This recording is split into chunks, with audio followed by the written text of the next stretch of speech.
y directo está preocupado de que sea descalificado mediante este recurso legal que han presentado algunos miembros del Partido Popular Democrático. Buenas tardes, saludos a todos y a todas. No, para nada, no estoy nada preocupado.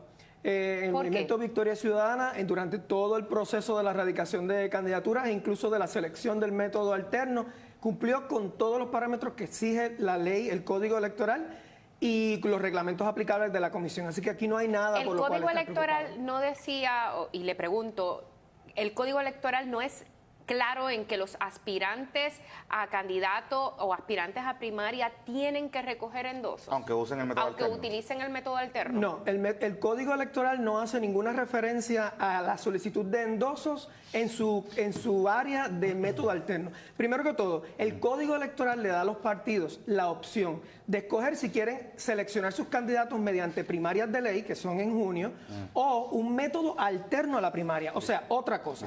Y en ese permíteme contestar esto. En el área del método alterno les permite que después que se cumplan unas garantías mínimas, pueden ellos establecer los reglamentos. Entre las garantías mínimas, el voto libre y secreto, que hayan unos mecanismos de impugnación cuando algo no se hace bien, pero no hay nada que tenga que ver con endosos. Pero aquí hay una controversia por dos reglamentos, esencialmente. Está el reglamento de las primarias y método alterno, y está el reglamento de los endosos y de las candidaturas, que regula las dos cosas. Entonces, ¿qué pasa? Que cuando uno ve el reglamento de las candidaturas y cómo se radican, habla de fechas ciertas, de que al 31 de diciembre, que en este año se movió el 2 de enero, por la que era fin de semana y porque cayó en un feriado, si no se había definido el método alterno, el candidato único, tenían que cumplir con los endosos, incluyendo a aquellos que aspiraran por método alterno. Entonces, ¿dónde es que está la controversia? Porque parecería ser que es una cuestión de interpretación. Hay un reglamento que establece que métodos alternos tienen que cumplir con los endosos por la candidatura.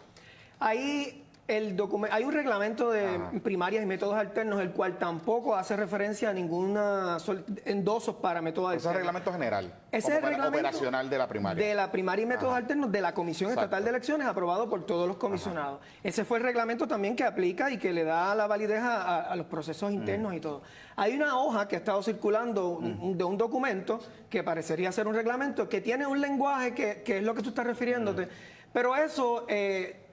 hay unas irregularidades ahí. Primero que dice algo de selección. Primero, yo no sé de qué documento es este.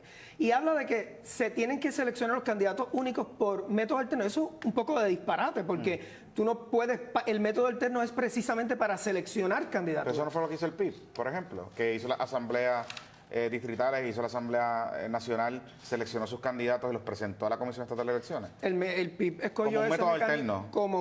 Lo que pasa es que al 30 de diciembre, al someter ya cuáles son sus candidaturas únicas, pues técnicamente no tienen un método alterno porque no tienen que seleccionar nada posteriormente. No hay una elección, no hay un mecanismo pues diferente. ¿No fue que a ustedes se les pasó la fecha? No, para nada.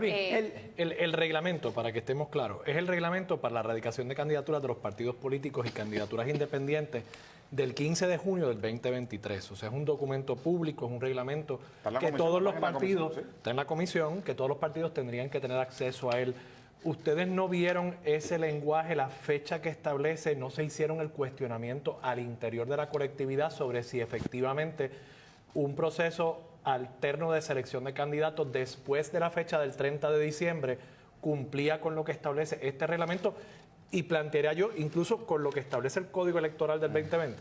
Mira, nosotros, como dije al principio, cumplimos con todo lo que establece la ley y los reglamentos aplicables. Ese reglamento, incluso si impone unas condiciones que son aún mayores a las garantías mínimas que exige el Código Electoral, un reglamento no puede ir por encima de la ley electoral. Por eso yo no tengo ninguna preocupación. Pero este reglamento no contradice nada que está establecido en el Código Electoral. Ni el reglamento de la primaria. Incluso el Código Electoral dice que la Comisión Estatal de Elecciones reglamentará todo lo concerniente a las peticiones de endoso de los aspirantes primaristas y define aspirante primarista como un aspirante en primaria o en un método alterno.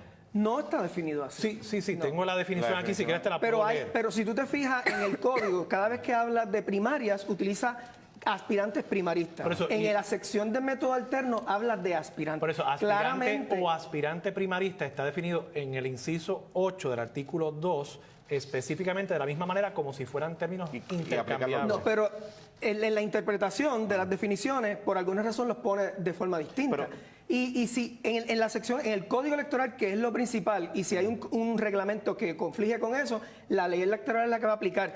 En la ley electoral, en la parte de método alterno, no hace ninguna referencia a los Licenciado, endosos. pero si se añade eso en un reglamento, Claro. le están Lo que poniendo pasa es, más condiciones. incluso, licenciado, ese planteamiento que usted hace es bien interesante porque efectivamente la sección de método alterno no menciona nada sobre los endosos, pero la ley electoral del 2011 en su artículo 8.007 sí decía, y cito, que las personas seleccionadas de conformidad a métodos alternos no tendrán que cumplir con los requisitos de presentación de peticiones de endosos para primarias. Ese lenguaje, a pesar de que casi todo lo demás en ese artículo se pasa al Código Electoral del 2020, ese lenguaje no está en la ley nueva. Entonces parecería ser que efectivamente la intención del legislador era cambiar el ordenamiento Y que el reglamento aplicara. Eso puede ser una interpretación, es tu interpretación, yo no lo veo así. Ok. La ley te pone unos requisitos, unas condiciones mínimas que tiene que cumplir. Ok. Y dice a la comisión que tiene que crear reglamentos y que al crear reglamentos tiene que dar deferencia a los reglamentos de los partidos. Si la ley te pone unas condiciones mínimas, un reglamento no puede poner condiciones más allá de lo que la ley te está Pero, poniendo. ¿Le licenciado, preocupa hay algo-